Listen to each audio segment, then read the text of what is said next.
How's it going, guys? Welcome back to the Williams Builds channel. We're back with a mini today and we're going to finish it off finally. We will start with the bumper. So when I did put the bumper back together earlier on when we done the engine change, it was just temporary and it's just we want to replace all this damaged part down here. So I've got a new one of them and we'll start by doing that. But before we start, let's have a little recap of exactly what we've done so far and how far this cracking little car has come to date. We removed the flooded engine after stripping the front of the car down to make removal easier. Once the front was stripped down, the engine comes straight out the front of the car, and I then cleaned and transferred all the ancillaries from the old engine, including checking the turbo to make sure it wasn't damaged before fitting them to the new to me engine.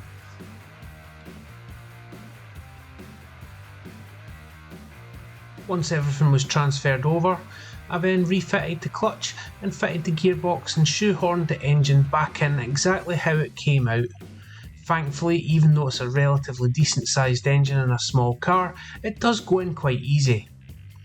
Once that was done, I reconnected everything and started rebuilding the front of the car again.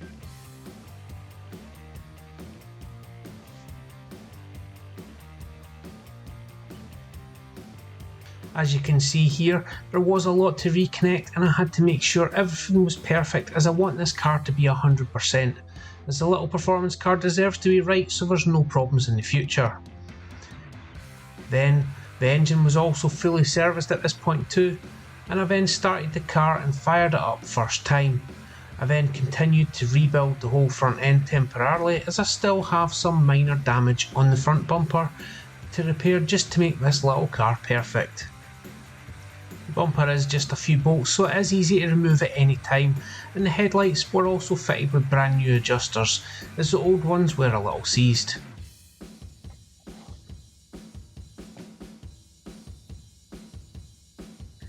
I think that the fact that this car started first time with no warnings and my OBD11 device confirmed that the car was healthy has got to be worth a like and subscribe.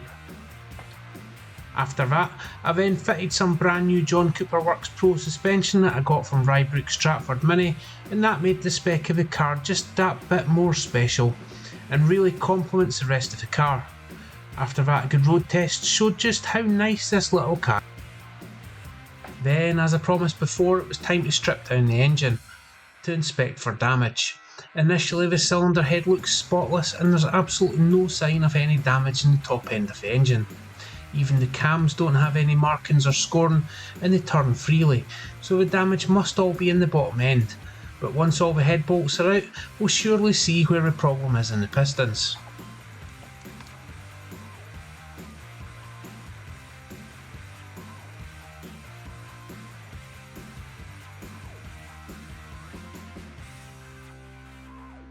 So there we go, just take a look.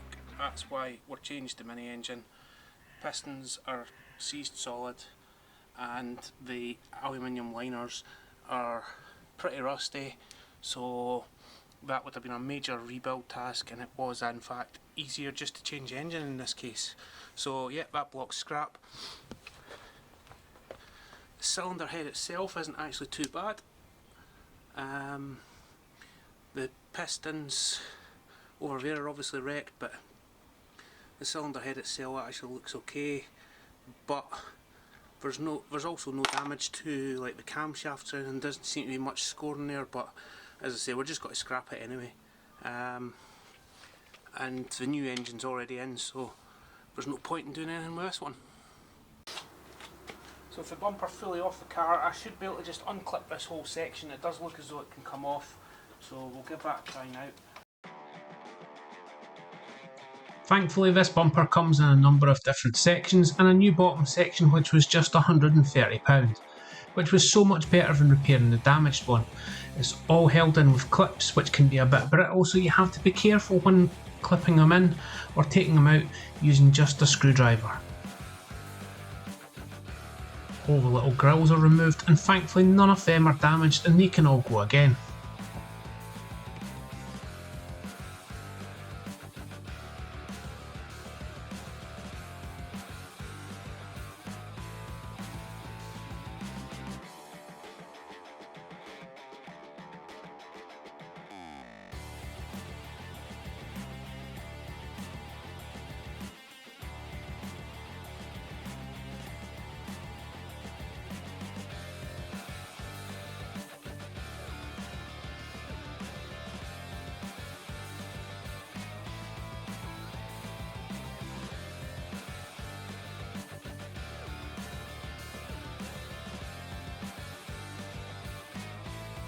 So as you can see, the new one just clips right back in where the old one came out. What we'll do next, we'll just put the trims back in, we'll give it a little bit of clean up, and then we've got to start fitting some body kit to it as well. Once that's fitted, I clean and refit all the black trims and grills around the bumper, and already it's looking so much better.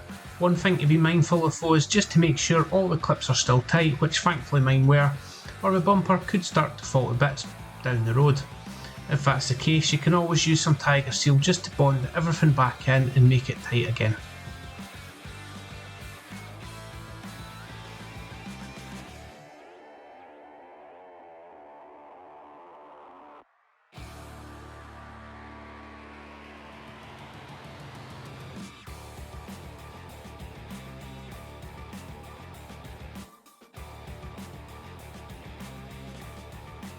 Once that's done, it's back on with the bumper again, but permanently this time, making sure I put every screw back in where they're meant to be, and thankfully there isn't much alignment on this bumper, and it pretty much only goes in one place. It is really good to see the car taking shape again and not looking as scruffy at the front, as the rest of the car is so tidy it really deserves everything to be right.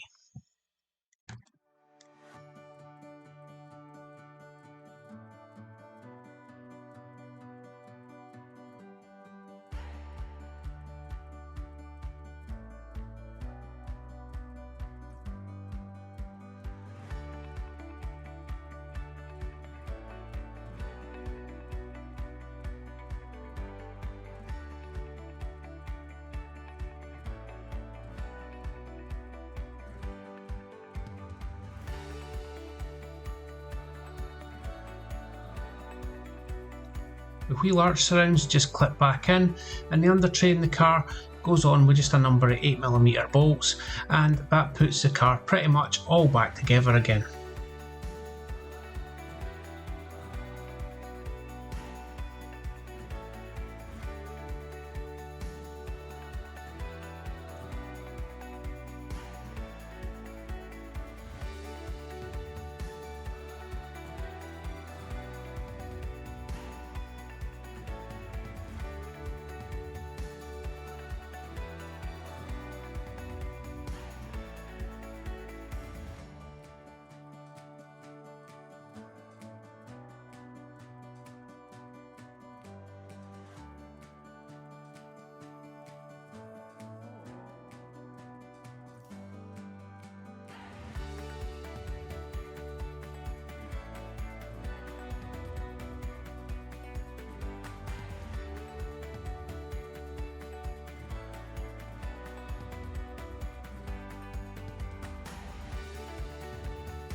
Once that's done, I actually take the new front splitter that I've bought from TRC Components and just hold it up in place just to make sure that I'm going to actually fit it to the car, and just to look and see if it's actually going to fit okay.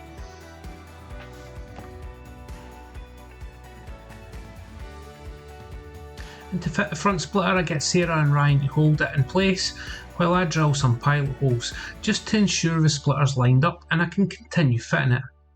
Now I'm going to use riv nuts on the underside of the bumper, and that way I can bolt it on and remove it whenever I want.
And once the riv nuts are all squeezed into the bumper, it's simply a case of bolting it on, and I've fitted all the bolts to factory holes for the splitter, so it should be nice and solid, but also if it was to hit anything it should just break the splitter rather than damaging the bumper.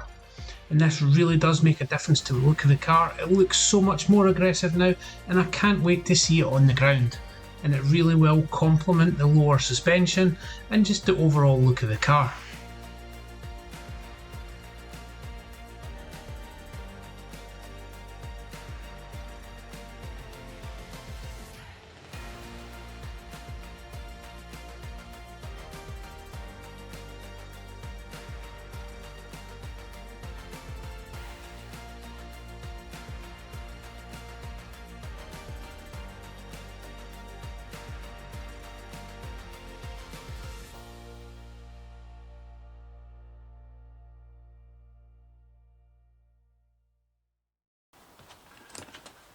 That's the front splitter fitted. Just get the rest of them done now. We've got the side skirts, got the back, and then we'll fix the tailpipes as well. And again, with a little bit of help for the side skirt extensions, I secured them into place using the self-drilling screws that were supplied with the kit. And then also repeat the process on the other side, and that's the side skirts done as well. It really is a couple of little simple jobs that anyone could do at home as long as you've got basic hand tools. And again, I'm not using anything that you can't just buy, and most people will have in their home workshop if they've got anything or have done anything with cars at any time. And it really can't recommend enough just how much this improves the look of the car.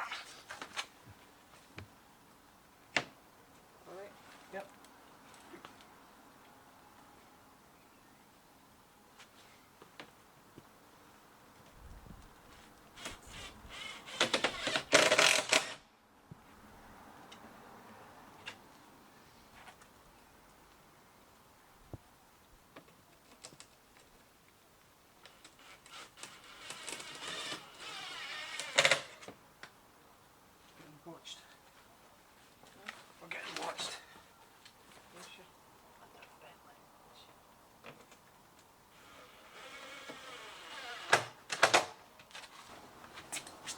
Then, with the car jacked up and secured on axle stands, I fitted the rear splitters, again using riv nuts in the same way I'd done the front, and finally it's on to fitting the replacement carbon exhaust tips.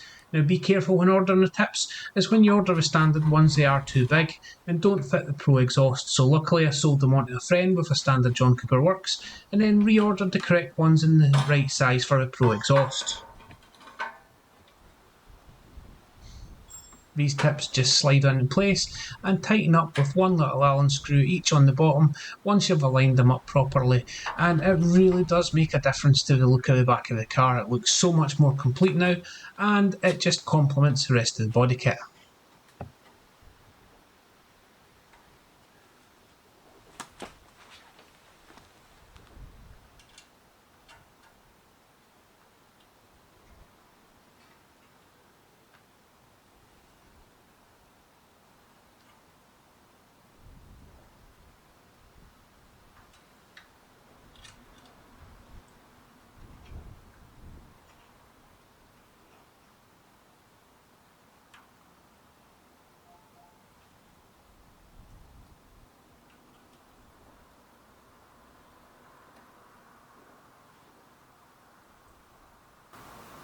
And finally it's on with the new exhaust tip, and that just completes the back end.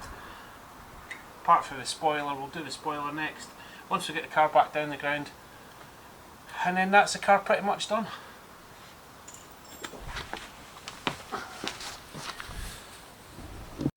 And finally, with the body kit wise, I stick on the rear spoiler extensions. Now these extensions just stick into place, so it's important that the bodywork is clean before you stick them on, and just make sure you've lined them up properly as well. These spoiler extensions were actually only £9 off AliExpress and are in the correct gloss black colour, so it really does make a good cheap modification to the car.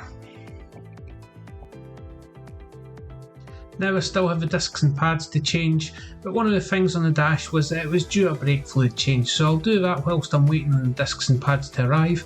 And here I use a pressure bleeder for this, where you attach a pressurised pump bottle to the brake reservoir, apply pressure to it, then go around each wheel bleeding fluid through to flush the system, starting with the furthest away ones at the back, then working your way to the front. I've just showed a bit of one wheel here just to show the fluid coming through for a second or two. I did flush them for longer, but I was just trying out the pressure bleeder in this video here, as I haven't used it before.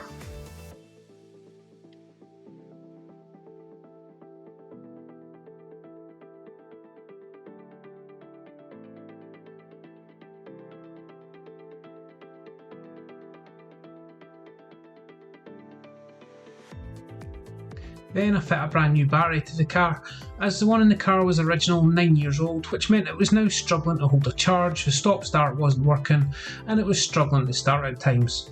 So to change the battery you have to strip out the airbox and remove all the plastic covers around the battery to gain access.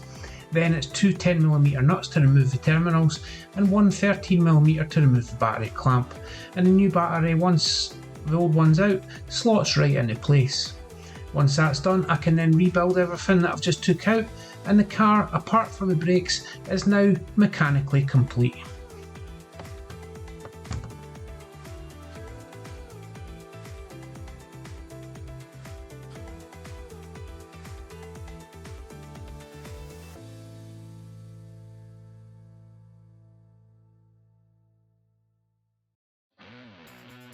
This little Mini really has been treated to everything it needs now and deserves, and if you've watched this far, all I ask is that you give the video a like, and if you haven't already subscribed, then please subscribe to the channel, even share the video if you can. The channel's growing and I appreciate all you guys so much. Next we'll be back with more on the Bentley, and I still have a few things to finish on the Evoque 2, but I'm pleased to report that the Evoque has done around 2,000 fault-free miles now and has been great so far.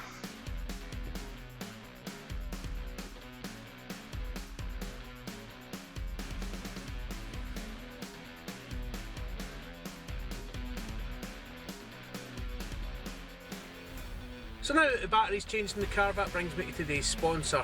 That's OBD11. OBD11 device is a handy little device that's used on more than 3 million cars worldwide, and it can do basic diagnostics on pretty much any car. However, on VAG Group, BMW, Toyota, Mini, Rolls-Royce, you can use it for so much more. You can do coding, you can change various different features in the car. Today I'm going to put the upgraded sound system in the car. It basically brings a different amplifier into the car and it makes the sound experience in the car a lot better. And I'll also use it to reset the service now that I've done the brakes. The engine oil's been serviced, so reset the service counter on that, and I'll also be able to tell it it's got a new battery. But it does so much more. So if you want one of these OBD11 devices, use the link in the description below and you get a handy little discount on it as well using my discount code. Buy one, they really are handy. Let's do it. So the first thing I've done is I've just told it that it's had a new battery, so I've just activated that, and that's registered that we've got a new battery in the vehicle. Next, I've just got to do the brake fluid reset. So I've now reset that. So if I go into the menu in the car, it should now, on service requirements, now no longer have the brake fluid check. And now that's now coming up as OK again. So that's now told me that that's reset. After that, I'm going to do the engine oil reset, which I've just obviously just changed the oil in the engine as well. And once again, that's told me that the engine oil is now reset. And last, I'll just see if there's a vehicle check. So there's vehicle inspection, so the full inspection has been done on the car. Everything is as it should be, apart from I still need to change the brake discs, which I will do off camera just before we put the car up for sale. And that now is showing a healthy service requirements in the car. The car now is as it should be. If you see there, everything is now showing OK, and that makes it the car pretty much done.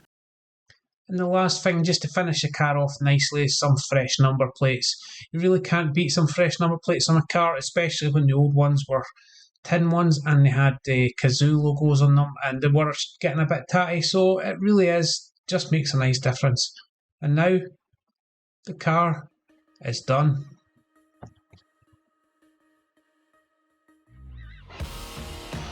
So this is it. This is my 2016 John Cooper Works Mini with just 46,000 miles on the clock. It's fully loaded with all the Pro Packs and so much more spec.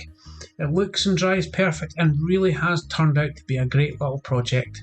I'd love to keep this one, but unfortunately I need to let it go so I can get the next project. It's going to make a cracking car for someone and hopefully give years of trouble-free motoring for the new owner.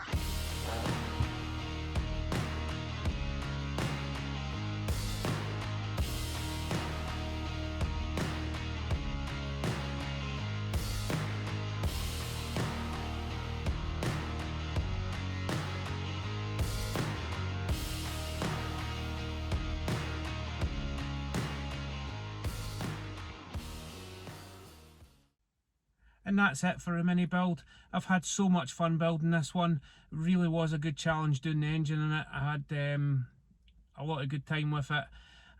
The car is now perfect in every way. It is so much spec in it, but unfortunately it is time to let it move on, and we'll move on to the next project. So if you've enjoyed watching this, once again, please like, please subscribe. The channel is growing nicely. The more it grows, the more I can do, the more fun we can have, better cars we can build. So thanks for watching. See you next one.